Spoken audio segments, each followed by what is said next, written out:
शंख चक्रधर दुष्ट दैत्यहर सर्वलोकशरणा।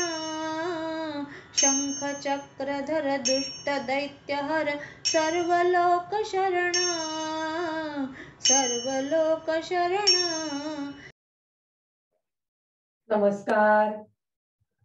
भागवत संहिता वाचनामध्ये आपणा सर्वांचं मनःपूर्वक स्वागत आणि आपणा सर्वांना साष्टांग दंडवत. ज्ञान श्लोकाला सुरुवात करते. ओम नमो भगवते वासुदेवाय. ओम नमो भगवते वासुदेवाय. ओम नमो भगवते वासुदेवाय. परमहंस परिव्राजकाचार्य श्रीमद सद्गुरु वासुदेवानंद सरस्वती स्वामी महाराजांना माझा साष्टांग दंडवत. कस्तूरी तिलकौललाट पटले वक्षस्थले कौस्तुभन् नासाग्रे वरमौक्तिकं करतले वेणुः करे कङ्कणम् सर्वांगे हरिचन्दनौ सुललितं कंठे च मुक्तावली गोपस्त्री परिवेष्टितो विजयते गोपालचूडामणिः. कृष्णाय वासुदेवाय हरये परमात्मने प्रणतक्लेशनाशाय गोविन्दाय नमो नमः. श्रूयतां देवदेवेश नारायण जगत्पते त्वदीयेनावधानेन कथयिष्ये शुभाः कथाः. तत्रैव गंगा यमुना त्रिवेणी गोदावरी सिंधु सरस्वती च सर्वाणि तीर्थानि वसन्ति तत्र यत्राच्युतोदार कथा प्रसंगः. वक्रतुंड महाकाय कोटि सूर्य समप्रभ निर्विघ्नं कुरु मे देव सर्वकार्येषु सर्वदा. सरस्वती नमस्तुभ्यं वरदे कामरूपिणी विद्यारंभं करिष्यामि सिद्धिर्भवतु मे सदा. चिंता संतानहंतारो यत्पादाम्बुजरेणवः स्वीयानान्तान् निजाचार्यान् प्रणमामि पुनः पुनः. नमस्ते भगवन् व्यास वेदशास्त्रार्थ कोविद ब्रह्म विष्णु महेशानां मूर्ते सत्यवती सुत शुकरूप प्रबोधज्ञ सर्वशास्त्र विशारद एतत् कथा प्रकाशेन मदज्ञानौ विनाशय. श्री गणेशाय नमः. श्री सरस्वत्यै नमः. श्री गुरुभ्यो नमः. श्री भगवते गोपाल कृष्णाय नमः. श्री नारदादि भागवतेभ्यो नमो नमः.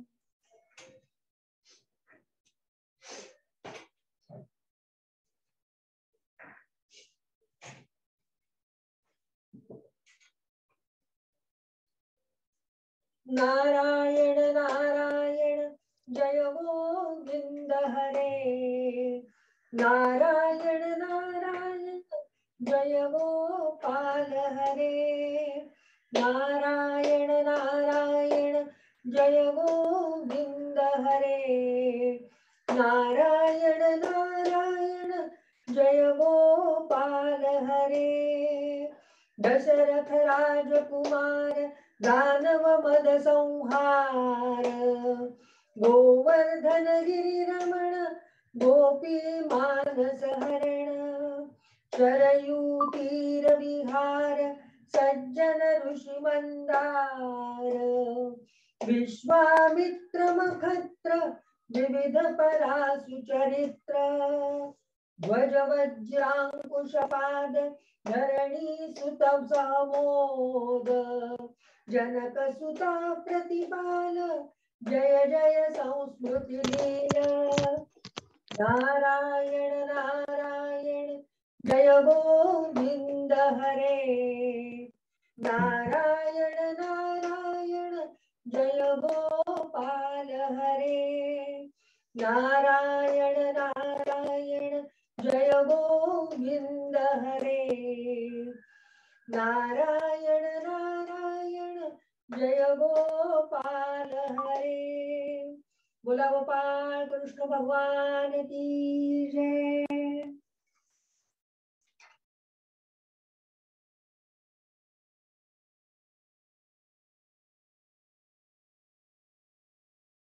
आपण 5वा स्कंद बघत आहोत आणि 5व्या स्कंधातले 19 अध्याय आपले पूर्ण झालेले आहेत आणि आज आपण 20व्या अध्यायाकडे वळणार आहोत।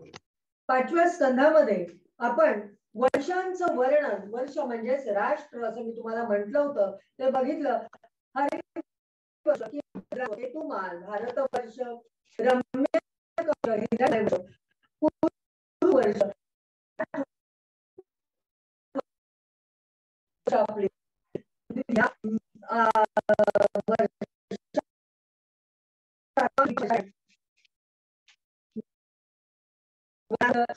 काय म्हणतात ते आपण बघूया।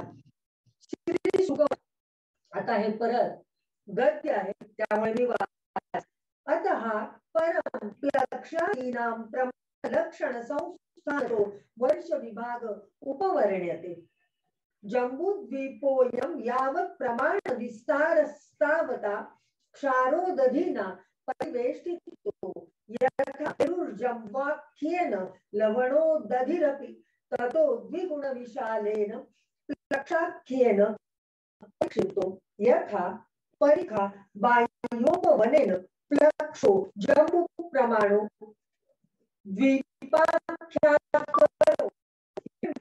यत्राग्निरूपासे सप्तजिह्वस्याधिपतिः व्रतात्मज इद्मजिह्वस् स्वन्द्वीपौ सप्तवर्षाणि विभज्य सप्तवर्षनामभ्य आत्मजेभ्य आकलय्य स्वयमात्मयोगेनो परराम। श्री शुकाचार्य म्हणाले परीक्षित मुनींना आता आणि स्थितीनुसार लक्षादी अन्य द्वीपांच्या वर्ष विभागांचे वर्णन करतो। हा 9व वर्ष आहे आणि त्याचं वर्णन सुरू करतायत आणि ते आपण पाहूया। ते म्हणतायत जसा मेरू पर्वत जम्बूद्वीपाने वेढलेला आहे ते काल बघितलं त्याचप्रमाणे जम्बूद्वीप सुद्धा आपल्या इतके परिमाण खाऱ्या पाण्याच्या समुद्राने वेढलेला आहे। खंदक ज्याप्रमाणे बाहेरून उपवनाने घेरलेला असतो त्याचप्रमाणे क्षार समुद्र सुद्धा आपल्यापेक्षा दुप्पट विस्तार असणाऱ्या प्लक्षद्वीपाने वेढलेला आहे। म्हणजे मेरू पर्वत जम्बूद्वीपाने वेढलेला आहे आणि जम्बूद्वीप हा प्लक्षद्वीपाने वेढलेला आहे असं ते म्हणतायत। जम्बूद्वीपामध्ये जेवढा मोठा जांभूळ वृक्ष आहे आपण ते बघितलं की उंच आणि मोठे ना मोठे जांभूळ वृक्ष आहे आणि त्याची फळं खाली पडून त्याचा जो रस निघतो तो रस जेव्हा वाहतो जणू नदी बनून वाहतो असं त्यांनी म्हटलंय। तो जांभूळ वृक्ष आहे तेवढाच विस्तार येथे सुवर्णमय प्लक्ष वृक्षाचा आहे। म्हणजे जम्बूद्वीपामध्ये जम्बद्वीप त्याला म्हटलेले जम्बूद्वीप कारण जांभळाचे वृक्ष आहेत म्हणून आणि इथे प्लक्ष वृक्ष आहे सुवर्णमय असलेला सोन्याचा असलेला प्लक्ष वृक्ष आहे या प्लक्षादी द्वीपामध्ये म्हणून याचे नाव प्लक्षद्वीप असे पडलेले आहे। येथे 7 जिव्हा असणारे अग्निदेव राहतात। या प्लक्षद्वीपामध्ये ज्यांना 7 जिव्हा आहेत असे अग्निदेव राहतात। या द्वीपाचा अधिपती प्रियव्रत पुत्र इद्मजिह्व होता। जसा आपण उत्तानपादाचे पुत्र बघितले आणि आपण प्रचेता गणापर्यंत आलो तसं प्रियव्रत हा उत्तानपादाचा मोठा भाऊ त्याचा वंशज आपण बघितले आणि या प्रियव्रताचा जो पुत्र इद्मजिह्व त्याने या प्लक्ष द्वीपाचे 7 वर्षात विभाग केलेले. पुन्हा त्यांनी त्याची 7 राष्ट्र केलेली आहेत. प्लक्ष द्वीप आणि वर्ष विभाग जे आहेत त्याचे त्यांनी 7 भाग केलेले आहेत. ते विभाग त्या वर्षाप्रमाणेच नावे असलेल्या आपल्या पुत्रांकडे सोपवलेले आहेत. म्हणजे इद्मजिह्वाने आपल्या पुत्रांकडे म्हणजे प्रिय व्रताच्या नातवंडांकडे ते सोपवलेले आहेत. आणि स्वतः अध्यात्म योगाचा आश्रय घेऊन हा इद्मजिह्व विरक्त झालेला आहे. पुढे बघा 3रा श्लोक. शिवै यवसं सुभद्रं शान्तं क्षेममृतमभयमिति वर्षाणि तेषु गिरयो नद्यश्च सप्तैवाभिज्ञाताः.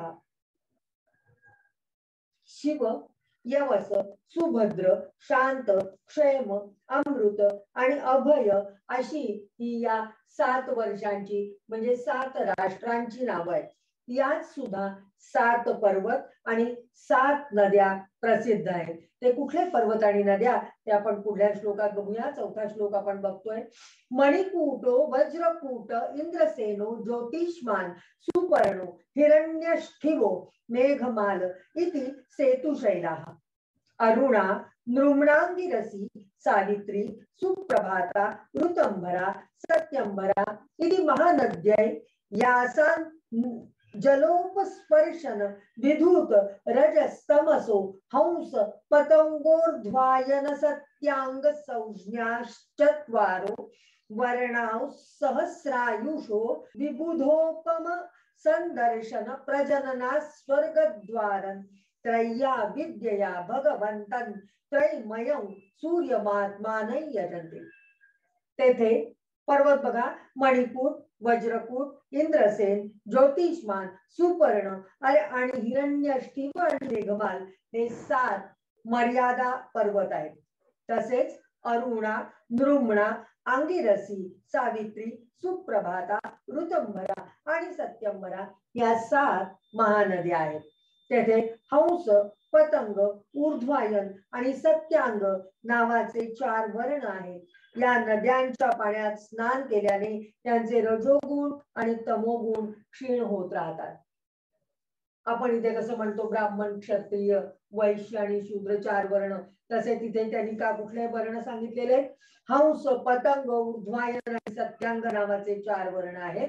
आणि नद्यांच्या पाण्यात तिथे ज्या नद्या सांगितल्या अरुणा, नृम्णा, अंगिरसी, सावित्री, सुप्रभाता, ऋतंभरा आणि सत्यंभरा त्या नद्यांच्या पाण्यात स्नान केल्याने त्यांचे रजोगुण आणि तमोगुण क्षीण होतात. त्यामुळे सात्विक गुणांची वाढ होते. त्यांचे आयुष्य आता या प्लक्ष द्वीपामधल्या आपण बघतो. पहिलं इद्मजिह्वाचं जे आहे सोपवलंय त्यांनी शिव, यवस, सुभद्र, शांत, क्षेम, अभय अशी जी वर्ष आहेत त्यात आपण बघतोय की त्यांचं आयुष्य आहे 1000 वर्ष. आणि देवांप्रमाणेच हे दिसतात. तसेच त्यांना संताने सुद्धा त्यांच्याच प्रमाणे असतात. त्यांची जी संतती असते ती सुद्धा त्यांच्यासारखीच दिसते. हे 3 वेदांच्या मंत्रांनी स्वर्गाचे द्वार असणाऱ्या 3 वेदस्वरूप भगवान सूर्याची आत्मरूपाने उपासना करतात. आता इथले प्लक्ष ह्या वर्षातले प्लक्षाद्वीप जे आहेत, अन्य द्वीप सुद्धा, आणि तिथल्या वर्षातले हे लोक जे आहेत, तिथल्या राष्ट्रातले लोक जे आहेत ते अग्नीची पूजा करतात. म्हणजे वेदस्वरूप असलेल्या भगवान सूर्याची पूजा करतात. अग्नीची नव्हे, भगवान सूर्याची पूजा करतात. आणि ते म्हणतात की सत्य, ऋत, वेद आणि शुभाशुभ फलांचा अधिष्ठाता जो आहे, जो सत्य आणि ऋत, वेद आणि शुभाशुभ फलांचा अधिष्ठाता आहे, त्या पुराण पुरुष विष्णू स्वरूप भगवान सूर्याला आम्ही शरण जातो. तर 5व्या श्लोकाचा हा अर्थ आता मी वाचला. तो 5वा श्लोक मी वाचते. प्रत्नस्य विष्णु रूपम यत् सत्यस्तस्य ब्रह्मणः अमृतस्य च मृत्योश्च सूर्यमात्मा नमिमहीति. ते म्हणतात जो सत्य आणि ऋत, वेद आणि शुभाशुभ फलांचा अधिष्ठाता आहे त्या पुराण पुरुष विष्णू स्वरूप भगवान सूर्याला आम्ही शरण जातो. पुढे ते काय म्हणतात बघा. लक्षादिषु पंचसु पुरुषाणामायुरिन्द्रिय मोजस्सहो बलं बुद्धिर्विक्रम इति च सर्वेषामुत्पत्तिः सिद्धिर्विशेषेण वर्तते। लक्षस्वसमानेनेक्षु रसोदेनावृतो यथा तथा द्वीपोऽपि शाल्मलो द्विगुण विशाल समानेन सुरोदेनावृतः परिभ्रूयते। लक्ष इत्यादी 5 द्वीपांमध्ये सर्व माणसांना जन्मतः आयुष्य, इंद्रिये, मनोबल, इंद्रिय बल, शारीरिक बल, बुद्धी आणि पराक्रम सारख्याच प्रमाणात असतात। लक्षद्वीप आपल्या इतक्याच विस्ताराच्या उसाच्या रसाच्या समुद्राने वेढलेले आहेत आणि त्याच्या पुढे त्याच्या दुप्पट विस्तार असलेले शाल्मली नावाचे द्वीप आहे, ते तेवढ्याच विस्ताराच्या मध्याच्या सागराने वेढलेले आहे। म्हणजे द्वीप जे आहेत त्यातले 5 द्वीपांमध्ये सर्व माणसांना जन्मताच आयुष्य, इंद्रिय, मनोबल, शारीरिक बल, बुद्धी, पराक्रम हे सर्व सारख्या प्रमाणात आहे। कुणाला कमी अधिक जास्त असं काही नाहीये। त्यानंतर त्याचा जो लक्षद्वीपाचा जो विस्तार आहे तो उसरसाच्या समुद्राने वेढलेला आहे, सगळा उसाच्या रसाच्या समुद्राने वेढलेला आहे। आणि शाल्मली द्वीप जो आहे ते मध्याच्या सागराने वेढलेला आहे असं आपल्याला इथे शुक मुनी सांगतायत। पुढे 8वा श्लोक बघा। यत्र हवै शाल्मली लक्षायामा यस्या वाव किल निलयमाहुर भगवत छंदस्तुत पतत्रिराजस्य सा द्वीपभूतये उपलक्ष्यते। तद्वीपाधिपति प्रियव्रतात्मजो यज्ञबाहु स्वसुतेभ्यः सप्तभ्यस्तन्नामानि सप्तवर्षाणि व्यभजत् सुरोचनौ सौमनस्य रमणकन् देववर्षं पारिभद्रमाप्यायनमभिज्ञातमिति। लक्षद्वीपाच्या पाकर वृक्षासारखाच तेथे सावरीचा वृक्ष आहे, म्हणजे शाल्मली द्वीपात सावरीचा वृक्ष आहे असे सांगतात। हाच वृक्ष आपल्या वेदमय पंखांनी भगवंतांची स्तुती करणाऱ्या पक्षीराज भगवान गरुडाचे निवासस्थान आहे। हा लक्षद्वीप जो आहे तो भगवान गरुडांचं निवासस्थान आहे आणि तोच या द्वीपाचे नाव असण्याचा कारण आहे। या द्वीपाचा जो अधिपती आहे प्रियव्रत पुत्र यज्ञबाहू हा अधिपती होता। त्याने याचे पहिल्यांदा या प्रियव्रत पुत्र जो यज्ञबाहू अधिपती होता त्याने या पुन्हा सुरोचन, सौमनस्य, रमण, देववर्ष, पारिभद्र, आप्यायन आणि अविज्ञात नावाचे 7 विभाग याचे पाडले आणि हे याच नावाच्या आपल्या पुत्रांकडे सोपवले। प्रत्येकाने आपलं राज्य पुढे राष्ट्र हे विभागून दिलेलं आहे आपल्या पुत्रांना आणि स्वतः मात्र संन्यास वृत्ती धारण केलेली आहे किंवा अध्यात्म मार्गाचा मार्ग पक्ष स्वीकारलेला आहे। पुढे बघा। तेषु वर्षाद्रयो नद्यश्च सप्तैवाभिज्ञातास् स्वरशतशृंगो वामदेव कुंदो मुकुंद पुष्पवर्ष सहस्रश्रुतिरिति अनुमति सिनिवाली सरस्वती कुहु रजनी नंदा राकेति।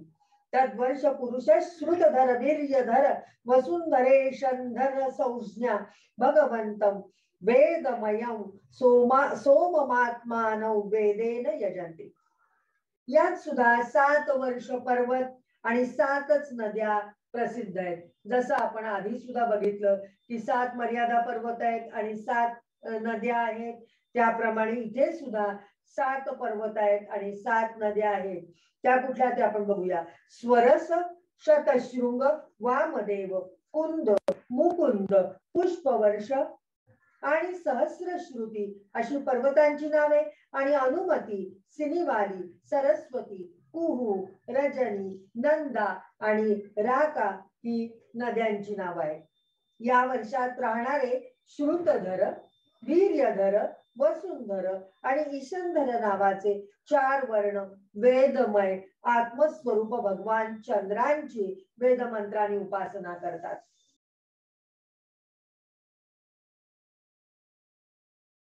7 पर्वत आहेत आणि 7च नद्या आहेत. चक्र, चतुशृंग, कपिल, चित्रकूट, देवानी, ऊर्ध्वरोमा आणि द्रविण ही पर्वतांची नावे आहेत. आणि नद्यांची नावे अशी आहेत: रसकुल्या, मधुकुल्या, मित्रविंदा, श्रुतविंदा, देवगर्भा, घृतच्युता व मंत्रमाला.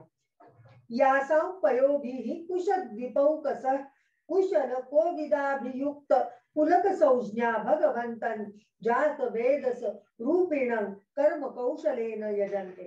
परस्य ब्राह्मण साक्षात जात वेदोसी हव्यवाट देवानां पुरुषांगानां यज्ञेन पुरुषं यजती. यांच्या जलामध्ये स्नान करून कुशद्वीपवासी, कुशल, कोविद, अभियुक्त व पुलक या वर्णाचे लोक अग्निस्वरूप भगवान हरींचे यज्ञादी उत्तम कर्मांनी पूजा करतात. प्रत्येक द्वीपामध्ये लोक 4 वर्णात विभागले गेलेले आहेत. जसं आपल्याकडे ब्राह्मण, क्षत्रिय, वैश्य आणि शूद्र याच्या 4 वर्णामध्ये विभागले गेले, तसं आता इथे कुशद्वीपामध्ये कुशल, कोविद, अभियुक्त आणि पुलक या वर्णाचे लोक अग्निस्वरूप भगवान हरीचे यज्ञादी उत्तम कर्मांनी पूजा करतात.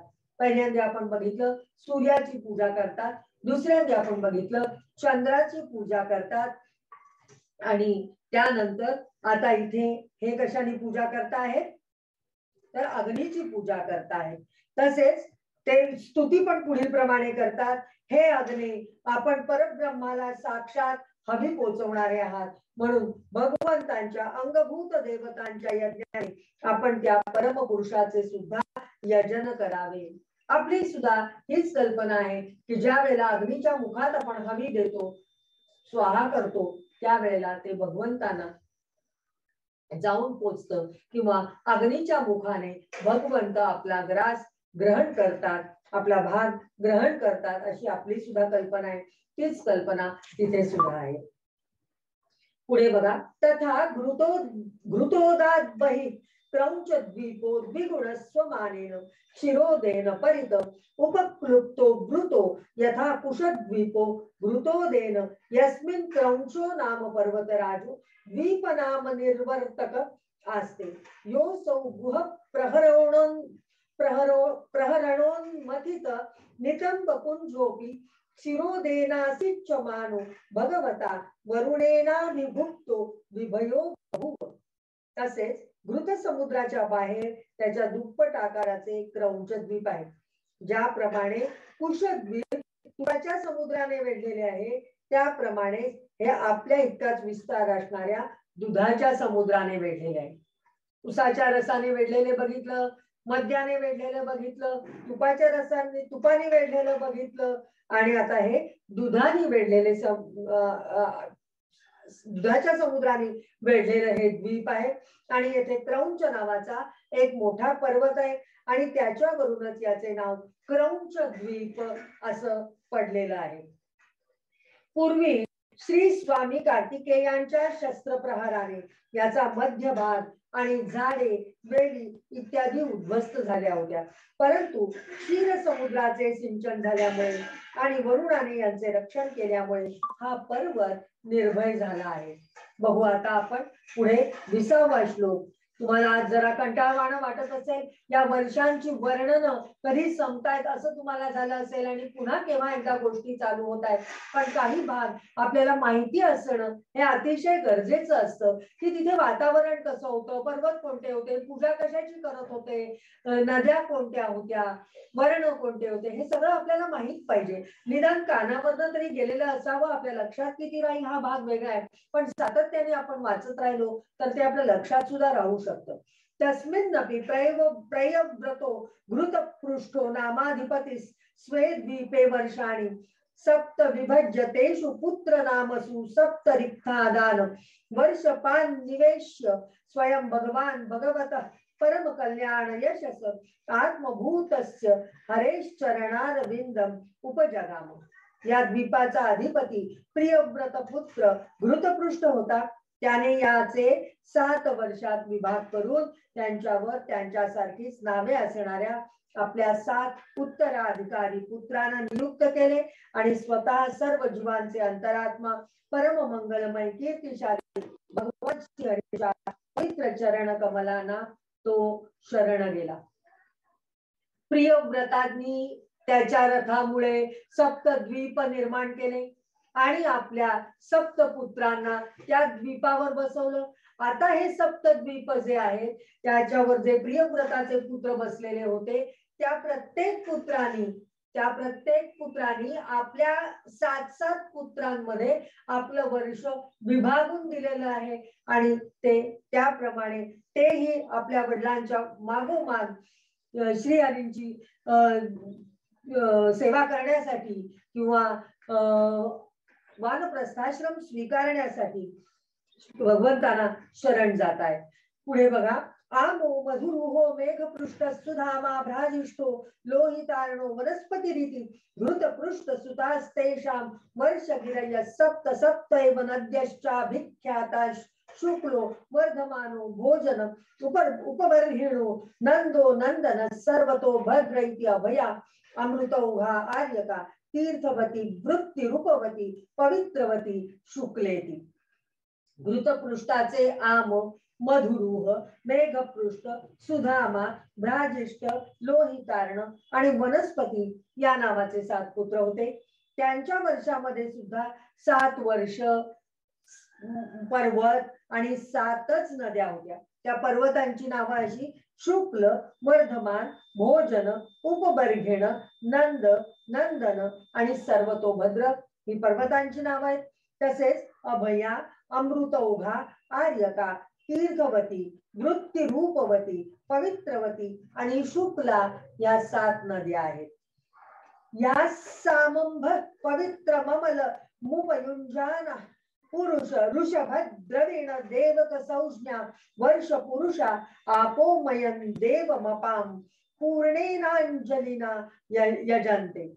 यांच्या पवित्र आणि निर्मल जलाचे सेवन करणारे तेथील पुरुष या ज्या 7 नद्या सांगितल्या अभया, अमृतौघा, आर्यका, तीर्थवती, वृत्ती रूपवती, पवित्रवती आणि शुक्ला यांच्या पवित्र आणि निर्मल जलाचे सेवन करणारे तेथील पुरुष ऋषभ, द्रविण आणि देवक नावाचे 4 वर्णाचे निवासी पाण्याने भरलेल्या उंजळीने अर्घ्य देऊन जलदेवतेची उपासना करतात. पहिल्यांदा आपण बघितलं सूर्याची उपासना करतायत, मग चंद्राची उपासना करतायत, मग अग्नीची उपासना करतायत ते आपण बघितलं. आणि आता इथे हे नदीची उपासना, जलदेवतेची उपासना करतायत असं आपल्याला दिसतंय. आणि ते काय म्हणतायत अर्घ्य देताना, जलदेवतेची उपासना करताना ते आपण बघूया. पुरुष वीर्यास्त पुनर्भूर्भुवस्सुवः तान पुनितामिवग्निस्पृशतामात्मा भुवैति. आणि ते म्हणतायत हे जलदेवते तुला परमात्म्यापासून सामर्थ्य प्राप्त झाले. भू भुव सुव अशा 3 लोकांना तू पवित्र करतेस कारण तू स्वरूपतःच पापांचा नाश करणारी आहेस. जलदेवता ही सर्व लोकांच्या सर्व पापांचा नाश करणारी पवित्र अशी जलदेवता आहे. कारण या नद्या पर्वतात उगम पावतात आणि पर्वतावरती संतांचा वास असतो, देवांचा वास असतो, साक्षात श्रीहरीची ते पूजा करत असतात. त्यामुळे तिथलं पवित्र राहणं किंवा पावित्र्य राखणं, पवित्र करणं हे या नद्यांचं काम आहे. कारण तू स्वरूपात आज पापांचा नाश करणारी आहेस असं जलदेवतेला हे लोक म्हणतायत. आम्ही आमच्या शरीराने तुला स्पर्श करतो, तू आमचे अंग पवित्र कर. म्हणजे आम्ही आमचे चरण तुझ्या पाण्यामध्ये जलामध्ये ठेवतो, आम्ही आमच्या हाताने अर्घ्य घेतो आणि तुला अर्पण करतो. त्यावेळी आम्ही तुला स्पर्श करतो, त्यामुळे तू आमचं अंग पवित्र कर असं म्हटलेलं आहे. पुढे 24वा श्लोक बघा. एवं पुरस्तात् क्षीरोदात् परित उपवेशित शाकद्वीपो द्वात्रिंश लक्ष योजनायाम समानेन च दधिमण्डोदेन परितो यस्मिन् शाको नाम महिरुहस् स्वक्षेत्र व्यपदेशको यस्य महासुरभिगन्धस्तन् द्वीप मनुवासयति. याचप्रमाणे क्षीर समुद्राच्या पुढे त्याच्या 4 बाजूनी 32 लाख योजने विस्तार असलेले शाकद्वीप आहे आणि ते याच्या एवढाच विस्तार असलेल्या ताकाच्या समुद्राने वेढलेले आहे. कशा कशाचा समुद्र आपण बघतो आहोत. खाऱ्या पाण्याचा झाला, मद्याचा झाला, उसाच्या रसाचा झाला, दुधाचा झाला, त्यानंतर आता हा आपण बघतो आहोत ताकाचा समुद्र, तुपाचा समुद्र झाला. तर निरनिराळे समुद्राने वेढलेली ही द्वीप आहेत. आणि इथे शाक द्वीप असं त्याला म्हटलंय. शाक द्वीप म्हणजे ताकाच्या समुद्राने वेढलेला हा समुद्र. याला शाक द्वीप म्हणण्याचं कारण शाक नावाचा एक मोठा वृक्ष या द्वीपामध्ये आहे, त्यामुळे याचे नाव शाक द्वीप असे पडलेले आहे. त्याच्या अत्यंत मनोहर सुगंधाने हा सारा द्वीप दरवळलेला आहे. म्हणजे या शाक द्वीपाला, या शाक वृक्षाला अतिशय सुंदर असा सुगंध आहे. पुढे 25वा श्लोक बघूया. तस्यापि प्रयव्रत एवाधिपतिर्नाम्ना मेधातिथि सोपि विभज्य सप्तवर्षाणि पुत्र नामानि तेषु स्वात्मजान पुरोजव मनोजव पवमान धूम्रानिक चित्रेफ बहुरूप विश्वधार संज्ञान निधात्याधिपतिं स्वयं भगवत्यनंत आवेशित मतिस्तपोवनम प्रविवेश. मेधातिथी नावाचा त्याचा अधिपती हा सुद्धा राजा, प्रियव्रताचाच पुत्र या शाकद्वीपाचा. त्याने सुद्धा आपल्या द्वीपाची 7 भागात विभागणी केली आहे आणि त्यांना आपल्या मुलांसारखीच नावे ठेवली आहेत. आणि त्यावर आपले पुत्र पुरोजव, मनोजव, पवमान, धूम्रानी, चित्ररेफ, बहुरूप आणि विश्वाधार यांची अधिपती म्हणून नियुक्ती करून स्वतः भगवान अनंतांच्या मध्ये एकाग्र चित्त करून तपोवनात निघून गेलेले आहे. पुढे बघा. एतेषां वर्ष मर्यादा गिरयो नद्यश्च सप्त सप्तैव ईशान उरुशृंगो बलभद्र शतकेसरस सहस्रस्रोतो देवपालो महानस इति अनघायुधा उभयस्पृष्टिर पराजिता पंचपदी सहस्र श्रुतीर निज धृतिरीती.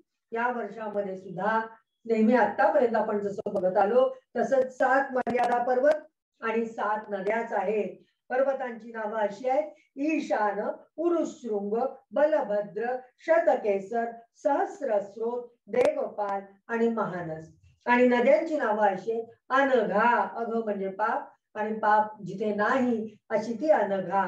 आयुर्दा, उभयस्पृष्टी, अपराजिता, पंचपदी, सहस्रश्रुती आणि निज धृती अशी नद्यांची नावं आहेत. आपली मीटिंग थोड्याच वेळात संपणार आहे.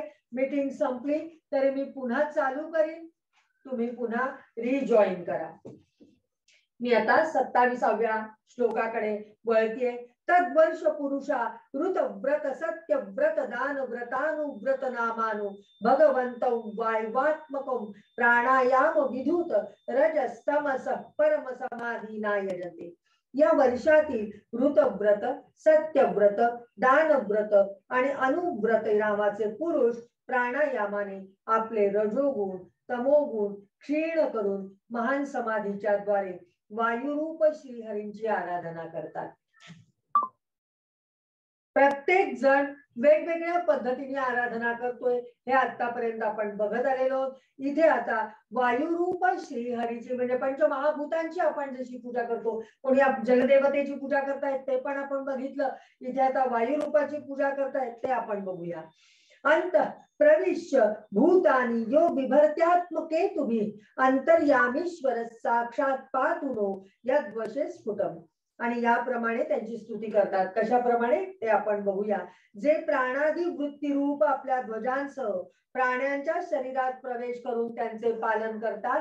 कोण? वायुरूप भगवान प्राण रूपाने सगळ्या प्राण्यांच्या शरीरात प्रवेश करतात.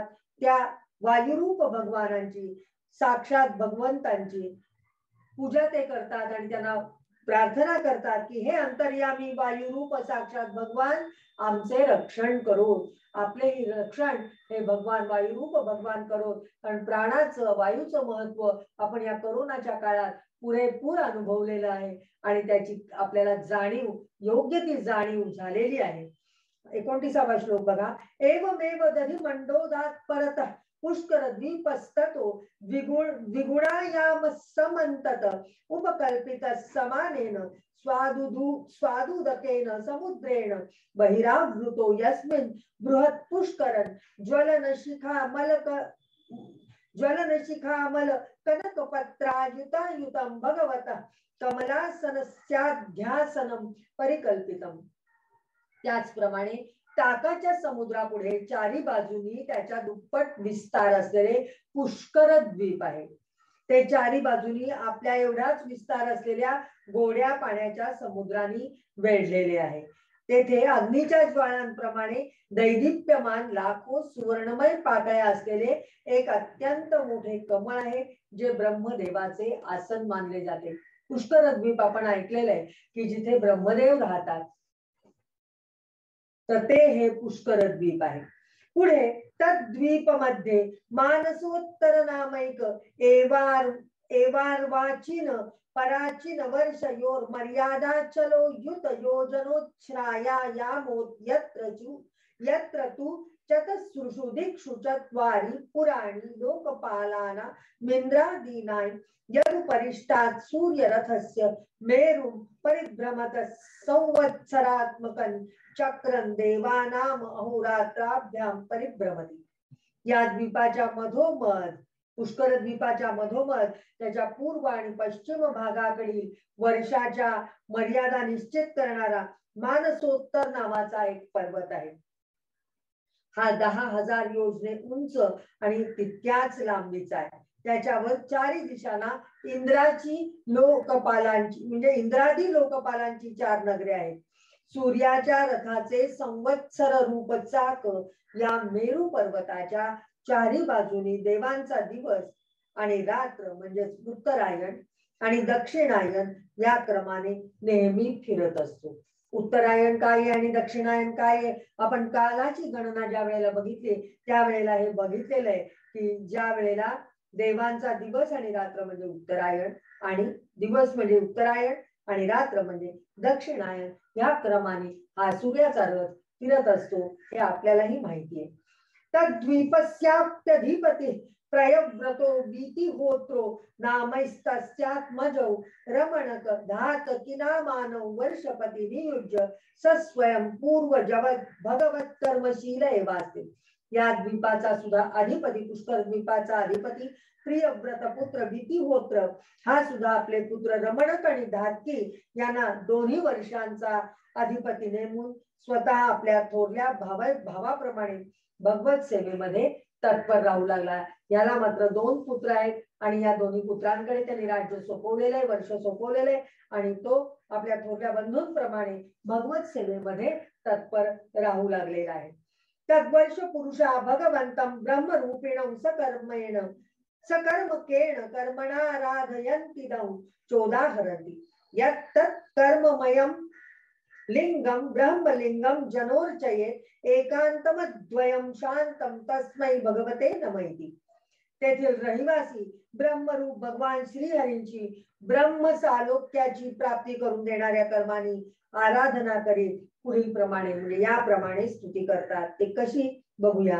जे साक्षात कर्मफल रूप आहे आणि एक परमेश्वर ही ज्यांची पूर्ण स्थिती आहे, तसेच ज्यांची सर्व लोक पूजा करतात, ब्रह्मज्ञानाच्या साधन रूप अशा त्या अद्वितीय आणि शांत स्वरूप ब्रह्ममूर्ती भगवंतांना माझा नमस्कार असो. आपणही त्यांना वारंवार नमस्कार करूया. मम तापम पाकुरुदेव, मम पापम पाकुरुदेव, मम तापम पाकुरुदेव, मम पापम पाकुरुदेव.